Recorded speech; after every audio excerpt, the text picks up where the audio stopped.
بێگومان ئەوەی کە لە ڕۆژاوا ئەکرێتن ڕاستە خوێنێکی زۆر ڕژاوە، ڕاستە ئازارەکانیان لە دوورەوە ئەبینین، ڕاستە ئەبینین کە چۆن مناڵە کورد لەو بەشەی کوردستانە ئازار ئەدرێتن، ئەشکەنجە درێتن.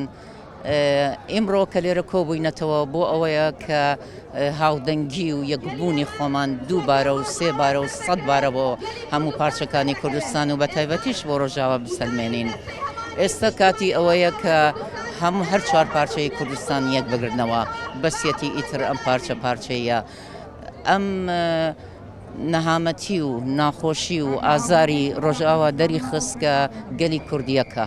سنوورەکان نەیتوانیوە لە یەکمان جیا بکاتەوە، بۆیە پێویستە کە حزبەکان و سەرکردایەتی حزبەکان یەک بن. ئێمەی گەل یەکین. ئێمە چەندانی شتێکمان کردو سەبارەت بە سازدانی ئەو کۆنگرەیە و هیوادارم کە سەرکەوتوو بین.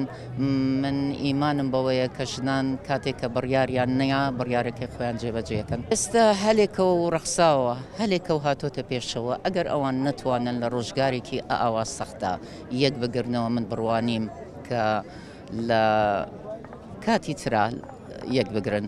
بۆیە ئێستا کاتی ئەوەیە، کاتی هەنگاونانە، کاتی هاتنە پێشەوەیە، کاتی وەلانانی هەموو ناکۆکی و مشکلەکانە کە لە بینی خۆیانە هەیەە.